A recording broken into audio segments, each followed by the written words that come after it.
So, good morning या good afternoon, right? अभी हम लोग will continue our discussion related to the chapter correlation and regression. ठीक है. So अभी हम लोग पार्ट 2 में हैं. हमने पार्ट 1 डिस्कस कर लिया इसका. पार्ट 2 में हम लोग डिस्कस करेंगे फॉर्मल हाइपोथेसिस टेस्टिंग के बारे में.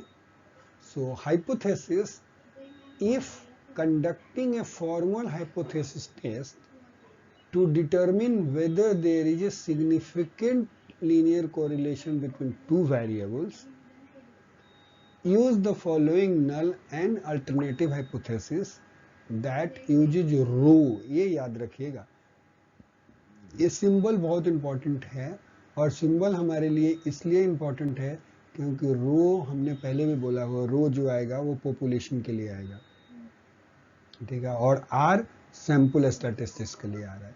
Correct. To represent the rho to represent the linear correlation coefficient of population. Basically बोल रहा है कि जब भी आपको ये डिटरमिन करना हो कि whether there is a significant correlation between two variables, right, यदि दो वेरिएबल के बीच में सिग्निफिकेंट कोरिलेशंस है या नहीं है, तो आपको क्या करना है, आपको जो नल हाइपोथेसिस यूज करना है वो नल हाइपोथेसिस होगा आपका H0, जीरो अगेन रिप्रेजेंट करता है H0 का नल हाइपोथेसिस के लिए, और उसके उसमें रो इज इक्वल टू 0, राइट. यहाँ पे R इज इक्वल टू 0 नहीं लिखना है, यहाँ पे क्या लिखना है, रो इज इक्वल टू 0 लिखना है. Correct. So rho is equal to 0 का मतलब कि कोई कोरिलेशन नहीं है. और जो हम लोगों ने कल हाइपोथेसिस टेस्टिंग में पढ़ा था कि नल हाइपोथेसिस हमेशा स्पेसिफिक होना चाहिए, उसका स्पेसिफिक वैल्यू होना चाहिए, और ज़्यादातर वो इक्वल साइन वाला आता है. इक्वल आएगा और एक पर्टिकुलर वैल्यू देंगे तो ऑलरेडी उसका स्पेसिफिक वैल्यू हो ही जाएगा. तो यहाँ पे नल हाइपोथेसिस जो होगा वो H0 such that rho is equal to 0. It means there is no correlation. Alternate hypothesis में हमें ऑलरेडी जो हमारा क्लेम होता है, जो हम लोग प्रूव करना चाहते हैं, वो वही रखते हैं. तो हमने रख लिया H1 is equal to, H1 जो होगा वो नल हाइपोथेसिस हो जाएगा और हमारा, और रो इज नॉट इक्वल टू 0. इसका मतलब कि कोरिलेशन है. अगेन हमने बोला था क्या कि तीनों सिंबल जो होना चाहिए हाइपोथेसिस टेस्टिंग में यूज हो जाना चाहिए, इक्वल टू, लेस देन और ग्रेटर देन. और नॉट इक्वल टू जो है इट इज ऑलरेडी, इसमें दोनों ही सिंबल यूज हो जाते हैं, लेस देन वाला भी और ग्रेटर देन वाला भी. करेक्ट. तो हमारे तीनों सिंबल यूज हो चुके, और हमारा जो क्लेम जो था, हमने जो भी स्टडी करी थी वो इसीलिए करी थी ये सोच करके कि इस दो वेरिएबल के बीच में हमें कुछ ना कुछ कोरिलेशंस मिलेगा. And now whatever the correlation we have got, अब उसको हम लोग स्टैटिस्टिकली देखना चाहते हैं कि उसके बीच में सिग्निफिकेंट कोरिलेशन है या नहीं है, whether there is a significant linear correlation between the two variables. Correct. तो हाइपोथेसिस टेस्टिंग का काम तो हो गया. एक बार हमने नल हाइपोथेसिस, अल्टरनेट हाइपोथेसिस कर लिया, राइट. उसके पहले वाला जो था रैंडम सैंपल होना चाहिए, हम लोग एज्यूम करके चले हैं कि रैंडम सैंपल है, और हम यहाँ पे ये भी एज्यूम कर रहे हैं पहले चीज कि हमने स्कैटर प्लॉट खींच करके और उसका क्या कर लिया है, हमने देख लिया है कि दोनों जो है एक सिग्निफिक मतलब वो स्ट्रेट लाइन को फिट करता है, या डेटा जो है स्ट्रेट लाइन पे लाइन है, और प्लस हमने उसका आर का वैल्यू भी कैलकुलेट कर लिया है. अब वैसे भी यदि आर का वैल्यू हमने कैलकुलेट कर लिया तो ये अजम्पशंस ऑलरेडी है कि ये सारी चीज, बाकी चीज जो थी वो फिट करती थी, मतलब एजम्पशन को वेरीफाई करती थी, मतलब एजम्पशन वेरीफाइड था, तभी हमने जा करके आर का वैल्यू निकाला, राइट. अब नेक्स्ट काम क्या है हमारा कि टेस्ट स्टैटिस्टिक्स लेना. करेक्ट. अब देखो ये बोला कि method of part 1 can be used with the test statistics are our T statistics can be found using the formula this. ये देखो, एक बोल रहा है कि टेस्ट स्टैटिस्टिक्स R यूज कर सकते हैं या हम यूज कर सकते हैं टेस्ट स्टैटिस्टिक्स, उसमें T यूज कर सकते हैं। और T टेस्ट स्टैटिस्टिक्स यूज करने का फॉर्मूला क्या है? R divided by 1 minus R square, square root of 1 minus R square divided by n minus 2, जहां पे विथ n माइनस 2 जो है वो क्या है? उसका डिग्री ऑफ फ्रीडम है। करेक्ट? तो ये फॉर्मूला हम यूज करेंगे। If the above T statistics is used, right, P value and critical values can be found using technology, मतलब सॉफ्टवेयर से हम पता कर सकते हैं, या टेबल 3 जो है, जो उसमें जो दिया हुआ है उस टेबल से हम पता कर सकते हैं। टेबल 3 दिया हुआ है मतलब कि टी स्टैटिस्टिक्स का जो टेबल जो दिया हुआ है उस टेबल से जाकर के हम लोग पता कर सकते हैं। राइट, मतलब टेबल से देख के निकाल लो या आप सॉफ्टवेयर यूज करके निकाल लो, आपको टी स्टैटिस्टिक्स का वैल्यू जो है वो मिल जाएगा। करेक्ट, ये राइट, टी का वैल्यू। आगे चले, यहां तक क्लियर है? Good. Now example, right, example क्या है? Use the pair data from table 10.1 on page 507, ठीक है, to conduct a formal hypothesis test of the claim that there is a linear correlation between lottery jackpot amounts and the number of tickets sold। वो जो हम लोग already जो table का example लेते आए हैं उसी टेबल को एग्जांपल को हम कंटिन्यू कर रहे हैं, जहां पे R का वैल्यू हमारा कितना आया था? R was equal to 0.947 something like था। करेक्ट,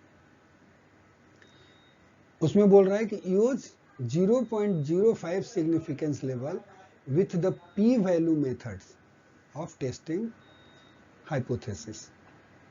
अरे तो पी वैल्यू मेथड यूज करना है, सिग्निफिकेंस लेवल जो है वो यूज करना है 0.05।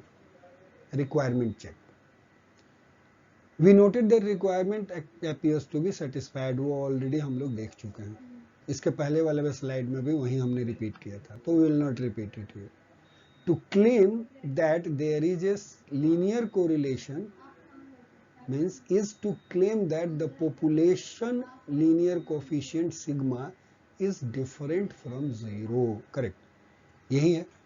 ये यदि हम प्रूव कर पाए कि पॉपुलेशन लीनियर कोफिशिएंट जो है, जो सिग्मा है, सॉरी रो है, rho is different from 0। Correct, we therefore have the following hypothesis. वही देयर इज नो कोरिलेशन, पहले ही भी बता चुका है कि rho is equal to 0 null hypothesis हो जाएगा, और H1 जो होगा rho is not equal to 0 means there is a correlation है, is not equal to 0। Right, the linear coefficient R का वैल्यू हमें ऑलरेडी पता था 0.947, और n जो था नंबर ऑफ जो डेटा पेयर्स जो थे, because there are 9 pairs sample, इसलिए n इज इक्वल टू 9 लिख दिया। अब देखो R का वैल्यू जो हमें मिला था वो प्लग इन कर दिया 0.947, और 1 माइनस R का स्क्वायर, ये 0.947 और इसका स्क्वायर 0.947 का square divided by n minus 2, तो 9 माइनस 2। तो ये पूरा सॉल्व करते हैं तो आता है हमारे पास 7.80000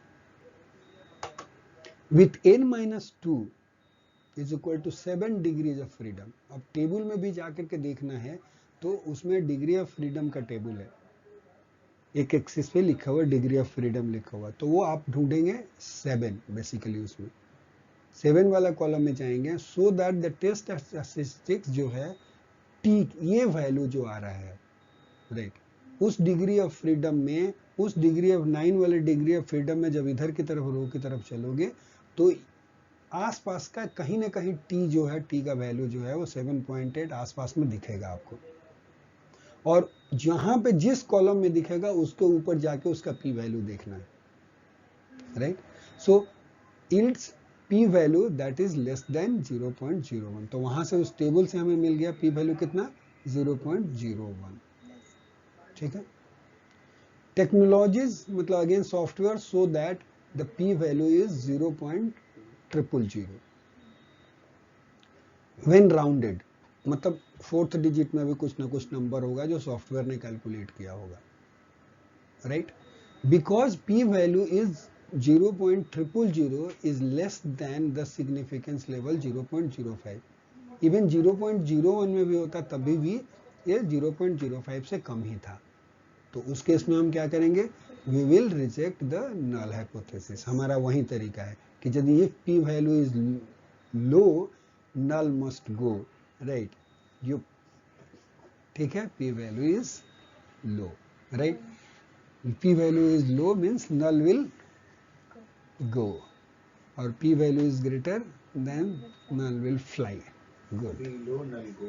हाँ, yes, p low null go. ये भी अच्छा है याद रखने के लिए, नहीं है? p low null go. null go. Okay. Interpretation. This formal hypothesis test results in the same conclusion as in example 4. It appears that there is a linear correlation between the lottery jackpot amounts and the number of tickets sold. It appears that the higher jackpot corresponds to more tickets sold. ठीक है, अब आते हैं यहाँ पे, देखो वो to tailed की बात थी एक, हाँ, not equal to means two tailed. Good, ठीक है। One tailed, so one tailed test, अब या तो लेफ्ट वाला होगा नहीं तो राइट वाला होगा। The examples and exercises in this section generally involve two tailed test, but one tailed test can occur with a claim of positive linear correlation और a claim of negative correlation, negative linear correlation। मतलब ऐसा भी हो सकता है कि आपको ये स्टडी कर रहे हो जिसमें आप स्पेशली प्रूव ही करना चाहते हो कि ये दो वेरिएबल के बीच में पॉजिटिव लीनियर कोरिलेशन है, या ये दोनों दो वेरिएबल के बीच में निगेटिव लीनियर कोरिलेशन है, करेक्ट, ऐसा भी हो सकता है। तो in such cases the hypothesis will be as shown here. क्या क्लेम ऑफ निगेटिव कोरिलेशन होगा तो लेफ्ट टेल टेस्ट हो जाएगा, और यदि क्लेम पॉजिटिव कोरिलेशन का होगा तो राइट टेल टेस्ट हो जाएगा। उस केस में लेफ्ट वाले केस में लेफ्ट जो होगा टेल टेस्ट जो होगा, उस केस में जो नल हाइपोथेसिस जो होगा वो again H0 such that rho is equal to 0, ये नल हाइपोथेसिस होगा, और ये अल्टरनेट जो होगा रो लेस देन 0 हो जाएगा, तब जाके लेफ्ट होएगा ना, हाँ या।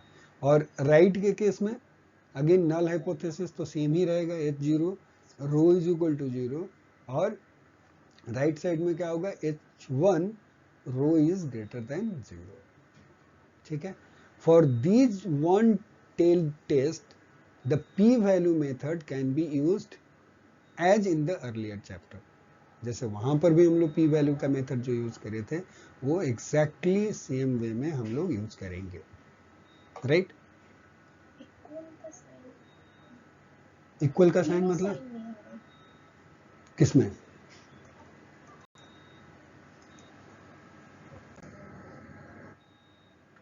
नाउ अब rational for methods of this section, मतलब बेसिकली जो हमने फॉर्मूला यूज करा उसके बारे में बता रहा है। We have presented the formula 10:1 and 10:2, right, for calculating the value of r, and we have also explain the its usages. Those formula are given below along with some other formula that are equivalent in the sense that they all produce the same result, correct। मतलब are का value जो है वो आप इस formula से calculate कर सकते हो, आर का वैल्यू इससे कैलकुलेट कर सकते हो। ये दो फॉर्मूला हम लोगों ने देखा है।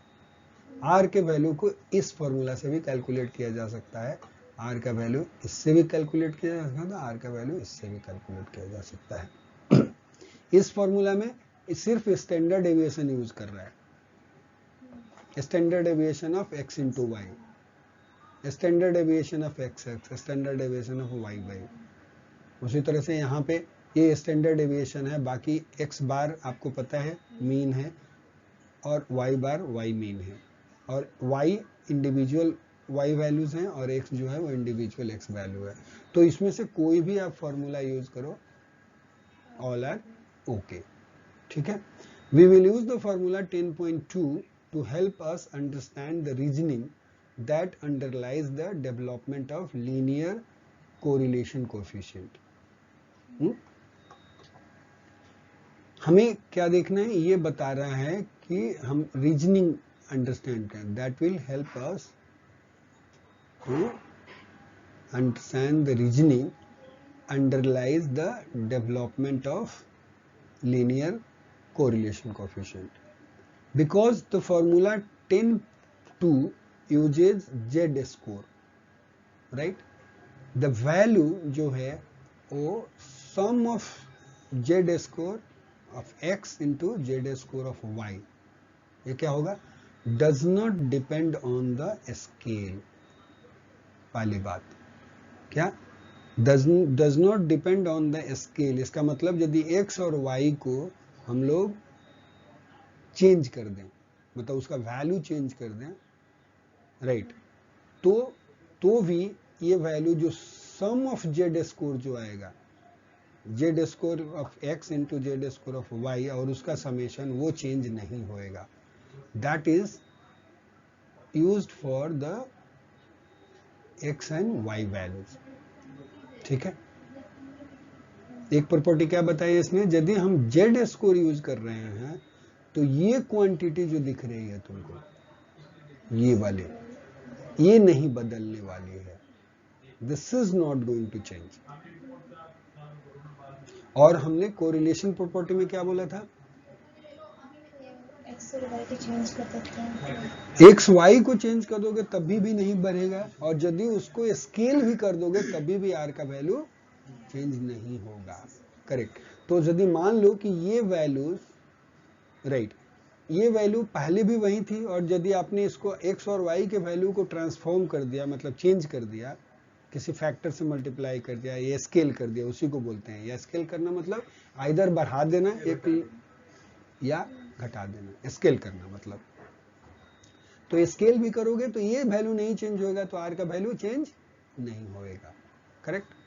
Figure 10.4 shows the scatter plot of the pair data from table 10.1 after the original jackpot ticket data values have been converted to Z score। ठीक है, अब क्या किया उसने, क्या किया, उसी डेटा का आपने उसने Z स्कोर में कन्वर्ट कर दिया। उसमें देखा था हमने कि X वाला पूरा सीरीज का हर X के वैल्यू का एक Z स्कोर आया था, राइट। उसी तरह से Y वाले का एक Z स्कोर आएगा। Correct. Figure 10.4 is essentially the same scatter plot as 10. ये देखो, Figure 10.4 is essentially the same scatter plot as Figure 10.14। मतलब उसमें भी यही प्लॉट जो दिख रहा है ना, वो ऐसे ही वो लाइन दिखा था, उसमें भी हम लोग खींचे थे, तो याद है, है? कि जो x और y वैल्यू जो हम लोग जब बनाए थे उसका जैकपॉट का और ये वाला, तो ऐसे ही जैसा ये दिख रहा है वैसे ही वो भी दिखा था। तो पहला बात क्या समझ में आया हमें, कि यदि हम Z स्कोर कन्वर्ट कर देते हैं तो उसका नेचर जो है वो नहीं चेंज हो रहा, कोरिलेशन जो है आपस का चीज नहीं चेंज हो रहा है। Number 1 advantage. Correct, clear. Except that figure 10.4 जो है यूजेस डिफरेंट स्केल्स। स्केल क्यों, क्योंकि यहाँ पे 0 से -2 से +2 यूज किया था, और वहां पे वो सिर्फ डेटा का जो वैल्यू जो था मिनिमम से लेके मैक्सिमम तक था, और इधर का मिनिमम से मैक्सिमम तक था। बस यही डिफरेंस है दोनों फिगर में। Correct. Now the red line जो बता रहा है, the red lines in figure 10.4 जो है from the same coordinate axis that we have all come to know and love from earlier mathematics course. क्या बोल रहा है? Uses the difference the red lines. हाँ ठीक है, the red lines in the figure from the same coordinate axis. ठीक है, मतलब ये कोऑर्डिनेट वही रेड लाइन जो है, जैसे हम लोग एक्स वाई कोऑर्डिनेट नहीं खींचते हैं, वो वही उसका कोऑर्डिनेट एक्सिस है जो इसमें इसने बना दिया. ठीक है, and those red lines partitions the figure 10.4 into 4 quadrants. तो ये लाइन जब हम खींच रहे हैं जीरो से, ये जीरो और इसका जीरो, तो ये बन जाएगा 0 0 एक्सिस. करेक्ट. तो ये क्या कर रहा है, इसी को कितने कोऑर्डिनेट में बांट दिया, इसी डेटा को 4 कोऑर्डिनेट में, quadrant 1 2 3 4. If the points of a scatter plot approximate an uphill line, uphill मतलब समझ रही हो? यस, अपहिल ऊपर की तरफ जा रहा है, हिल की तरफ. In figure the individual value of the product zx into zy tend to be positive. ठीक है, because most of the points are found in the first and third quadrant. ठीक है, right, where the values of zx and zy are either both positive or both negative. तो यदि मान लो कि दोनों ही पॉजिटिव है तो दोनों को मल्टीप्लाई करेंगे तो पॉजिटिव ही आएगा, और दोनों ही यदि नेगेटिव है तो दोनों को मल्टीप्लाई करेंगे तो पॉजिटिव आएगा. सो सम of zx into zy tends to be positive. ठीक है, if the points of the scattered plot approximate a downhill line, यदि मान लो कि वो डाउनहिल लाइन यदि कर रहा था तो ये इधर की तरफ जाता, something like this. Most of the points are in the second and fourth quadrant होता, where zx and zy are in opposite sign. Right, तो क्या होता, दोनों का मल्टीप्लिकेशन सम जो होता वो हमेशा नेगेटिव बन जाता, क्योंकि एक पॉजिटिव है तो दूसरा नेगेटिव है इस केस में. राइट, दोनों इस क्वाड्रेंट में होता था. राइट, तो ये इसका सम जो होता है वो नेगेटिव हो जाता. Points that follow no linear pattern. Right, यदि मान लो कि कोई लीनियर पैटर्न नहीं करता, tend to be scattered among the 4 quadrants. इसी 4 क्वाड्रेंट में कहीं ना कहीं होता. So the value of summation of zx zy tends to be close to 0. तो देखो कितना क्लियर कट अंडरस्टैंडिंग है. उसको जेड स्कोर में कन्वर्ट कर दिया. राइट, तो सारी प्रॉपर्टी जो है डेटा के आर जैसे निकालते थे उसकी प्रॉपर्टी सेम रह गई, और ग्राफ से भी करके बता दिया कि इधर से भी निकालोगे तो वही वैल्यू मिलेगा जो आर का मिलेगा. करेक्ट ना, सारी चीज एक्सप्लेन कर दी. Very nice. Using this value, right, zx summation of zx zy as a measure of how points are configured among the 4 quadrants, we get the following. पहला, या पॉजिटिव कोरिलेशंस मिलेगा. a large positive value of sum of zx zy suggests that the points are predominantly in the first and third quadrant, corresponding to a positive linear correlation. दूसरा मिलेगा negative correlation. a large negative value of sigma zxy suggests that the points are predominantly in the second and fourth quadrant, corresponding to a negative correlation. No correlation, तो third possibility क्या मिलेगा हमें, no correlation. A value of sum of sigma sum of zx zy near 0 suggests that the points are scattered among the 4 quadrant with no linear correlation. Correct? Now we divide, हम लोग formula में क्या है, हम क्या करते हैं, sigma zx zy को we divide by n-1 to get an average instead of a statistics that become larger simply because there are more data values, right? क्या बोल रहा है? n-1 जो डिवाइड किया है to get an average, उसको average चाहिए instead of a statistics that becomes larger simply because there are more data point, right? मतलब नंबर ऑफ डेटा पॉइंट्स ज्यादा होगा, इसलिए वो क्या कर रहा है, एवरेज को जो बोल रहे हैं n-1 से डिवाइड कर रहा है.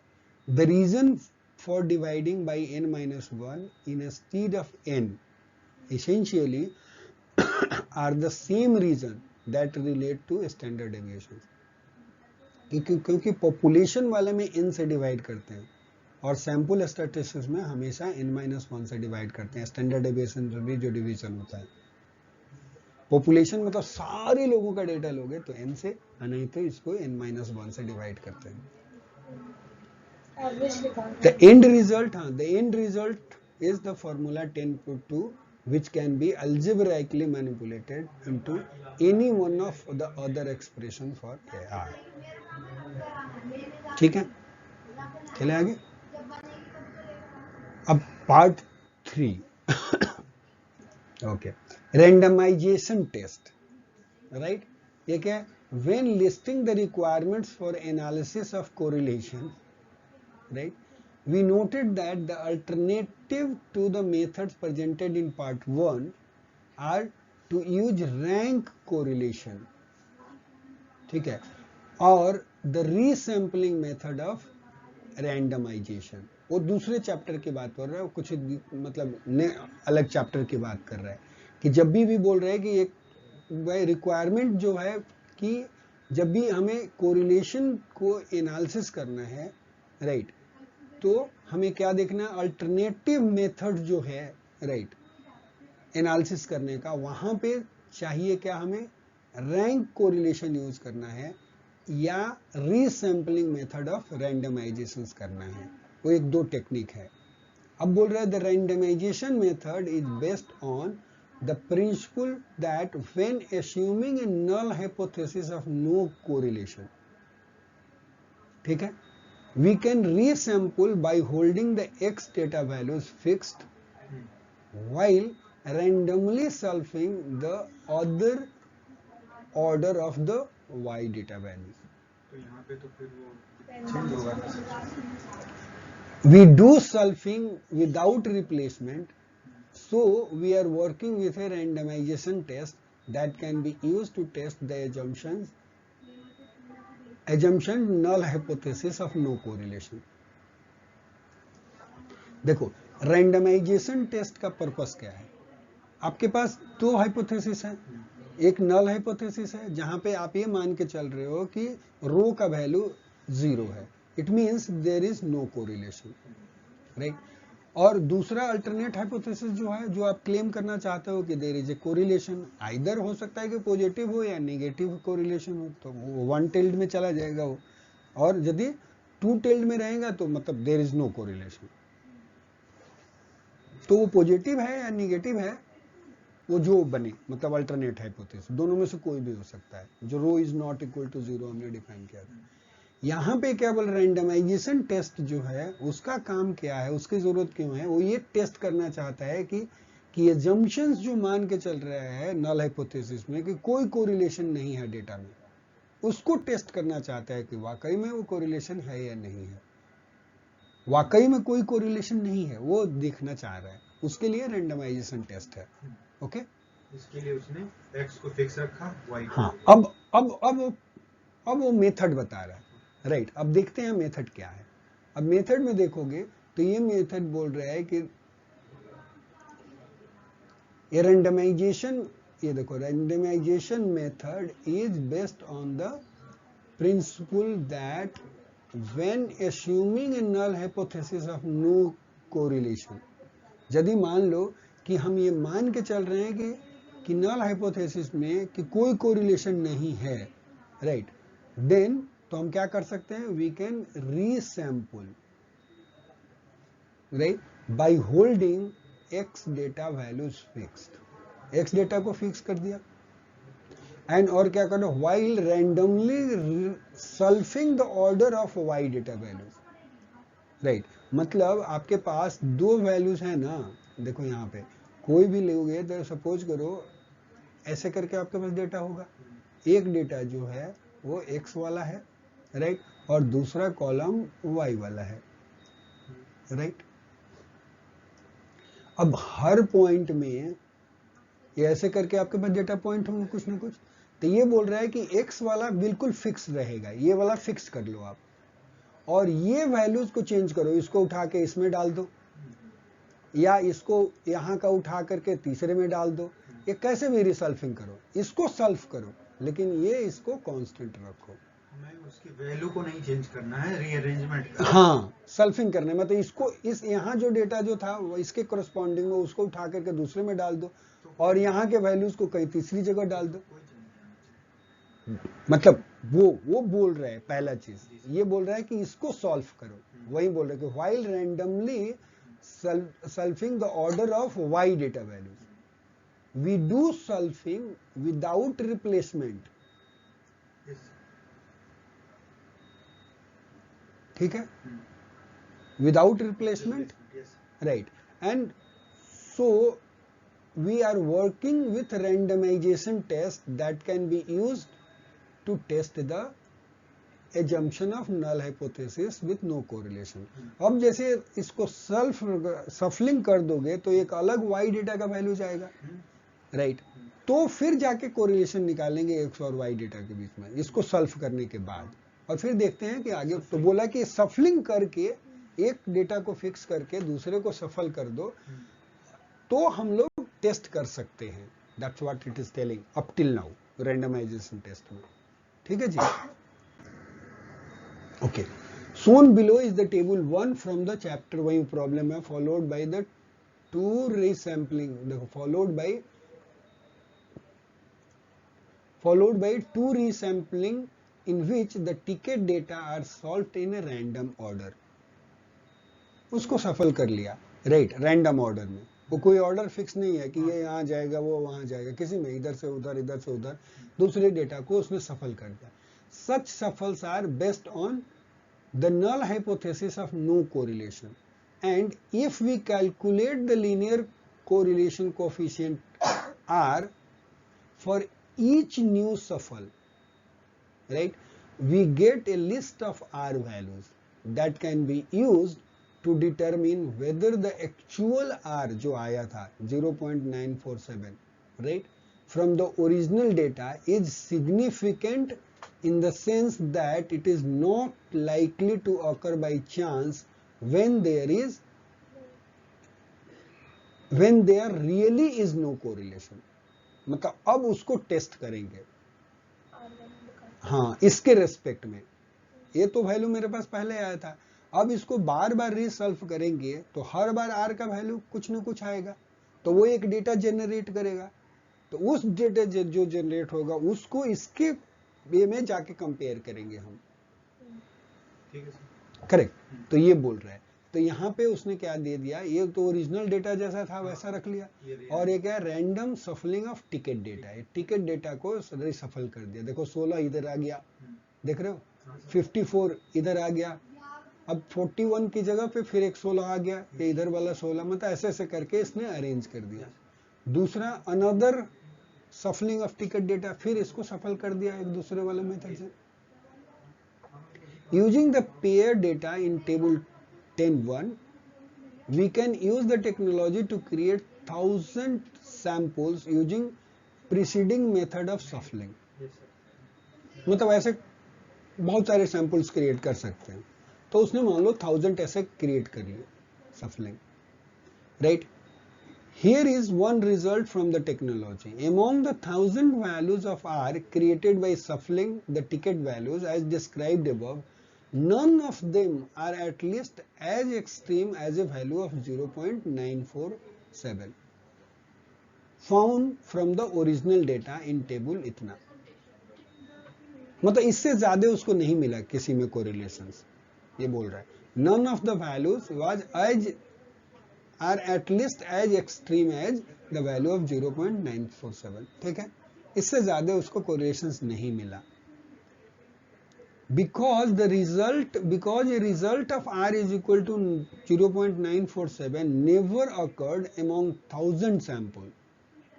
मतलब किसी में भी नहीं आया. It appears that the likelihood of such an extreme value is around 0. ठीक है. This shows that a value of R is equal to 0.947 is significant in the sense that it is not likely to occur by chance. Right? This suggests that there is a correlation between the jackpot amount and the number of tickets sold. ठीक है, correct. मतलब क्या बोला, 1000 time भी यदि इसको रीसफल किया तभी भी R का वैल्यू किसी में भी 0.94 नहीं आया, इतना ज्यादा किसी में नहीं आया. राइट, इसका मतलब ये डेटा जो है, जो एक्चुअल जो वैल्यू जो था, इसमें सिग्निफिकेंट कोरिलेशंस था. You got it? यस. बढ़िया, आगे चलें. Thank you. फिर अभी कितना आगे चलेंगे.